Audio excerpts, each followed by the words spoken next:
ताली बजाई डॉक्टर मनोज तिवारी। बहुत बहुत धन्यवाद महेंद्र जी, संचालन कर रहे हैं। आज हमें इस ग्राम पंचायत में धमउआ में आने का मौका मिला माननीय मंत्री जी के साथ। मैं माननीय मंत्री जी के आगमन पे यहाँ पे मैं इनका स्वागत और अभिनंदन करता हूँ। हमारे बड़े भाई राजेश विश्वकर्मा जो समाजवादी पार्टी के प्रदेश सचिव हैं, इनका भी अभिनंदन है। हमारे डॉक्टर साहब डॉक्टर बंसराज जी विश्वकर्मा, इनका भी स्वागत और अभिनंदन करता हूँ।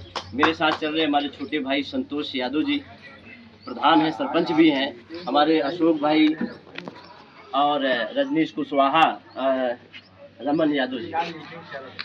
साथियों, जैसा राजेश भाई ने बताया, विश्वकर्मा भगवान ये सदियों से द्वापर से चलता चला आया है।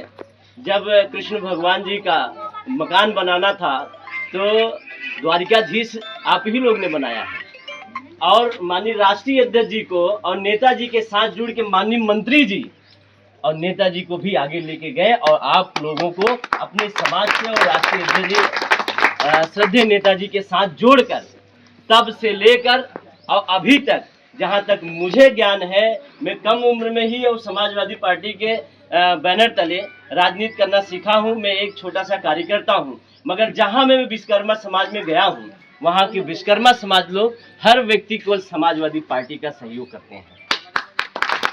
हमारे गांव में भी जो विश्वकर्मा समाज के लोग हैं, वो कभी भी हमसे पहले ही झंडा लेके निकलते हैं। जो यादव को बताते हैं यादव समाजवादी, मगर मैं जानता हूं कि मेरे से पहले भी जो बुजुर्ग रहे हैं वो समाजवादी हैं, वहां के विश्वकर्मा समाज के। और वो कैसे? जब माननीय मंत्री जी मुलायम सिंह यादव, हमारे जो श्रद्धेय नेताजी थे, जब इन्हें एमएलसी बना के पूरे देश प्रदेश में जब इनको बनाया और नाम आया, तो आपके समाज के लोग जो है बहुत तेजी के साथ जुड़े, और जुड़ने के बाद उन्होंने ये चेतना दिया कि नहीं, एक यही पार्टी है समाजवादी पार्टी, जो हमारे समाज के, हमारे हक और हुकूक की बात करती है, जो हमारे हक और अधिकार की बात करती है, हमारे सुख और दुख में हमारे साथ कदम से कदम मिला के चलने वाली पार्टी है, वो है समाजवादी पार्टी। हमने देखा कि आज यहाँ चुनाव हो रहा है, माननीय मंत्री जी को बहुत बड़ी जिम्मेदारी दी गई है, और वो जिम्मेदारी आप लोग के कंधों पे इनको लेके चलना है, और इनका कद बढ़ाने का कार्य आप ही लोग करेंगे।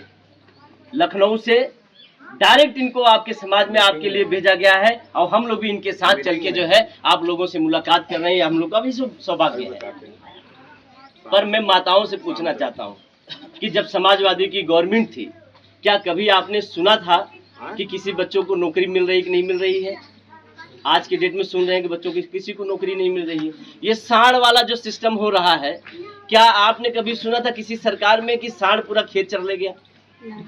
ये इसमें ज्यादा सुनने में आ रहा है।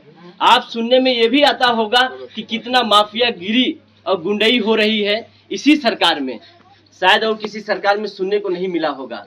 कितने बहन बेटियों के साथ दुराचार हो रहा है, किसी सरकार में सुनने को नहीं मिला होगा, सिर्फ इसी बीजेपी की सरकार में सुनने को मिला होगा। और जितने नौजवान भटकते हुए गांव में सबसे ज्यादा नजर आ रहे हैं, शायद इसी की सरकार में नजर आ रहे, नहीं तो हर जगह हर कहीं कहीं काम करते हुए नजर आ रहा था। पर यहाँ की सरकार, अब जब से बीजेपी की सरकार आई है, हमारे नौजवान, हमारे किसान, बेरोजगार साथी, माताएं बहनें कोई सुरक्षित नहीं है। प्रतिदिन कहीं न कहीं आप मोबाइल उठाती होंगी, देखते होंगी कि कहीं फला जगह हत्या हो गया, फला जगह पुलिस ने एक व्यक्ति को मार डाला।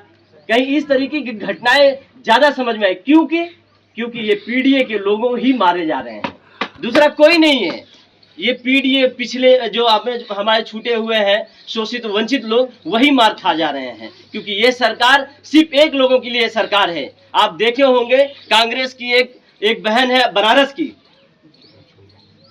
की बहन है, उसके साथ जो है यही बीजेपी के रहने वाले और मुख्यमंत्री योगी आदित्यनाथ के सजाती का है। इतना गंदा ट्वीट करता था, गंदा लिखता था। आज अगर वो उसके खुल के उसके घर के दरवाजे पे जाके पूछी कि क्यों ऐसा कर रहे हो, उसके पूछने के बावजूद उसके घर को कुर्की कर दिया गया, उसके घर के लोगों को जेल में भेज दिया गया। आज क्यों? क्योंकि वो जायसवाल समाज की थी, वो भी पिछड़े समाज की थी।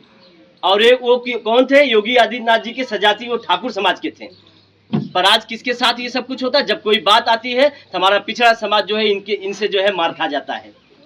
और कहीं पे भी हमारे इतने जो पिछड़े समाज के बच्चे हैं, नौजवान हैं, अब कहीं पर अगर कोई बात आ जाती है या ब्राह्मण या ठाकुर की बात, वहाँ हमारा समाज, पिछड़ा समाज जो है मार खा जाता है। तो ये जो यहाँ पे मुस्तफा सिद्दीकी जी लड़ रहे हैं, शायद अगर आप लोग यहाँ से जिता कर उनको भेजते हैं तो निश्चित रूप एक बहुत अच्छा संदेश जाएगा, क्योंकि आपके समाज के लोगों को एक यहाँ कैंडिडेट खड़ा किया गया है। अगर आप लोग समाजवादी में एक वोट उनको अगर नहीं डालेंगे तो ये मंत्री जी के साथ की बात है, अगर उनको एक भी वोट पड़ गया तो समझ लीजिए ये होगा कि विश्वकर्मा समाज बढ़ गया।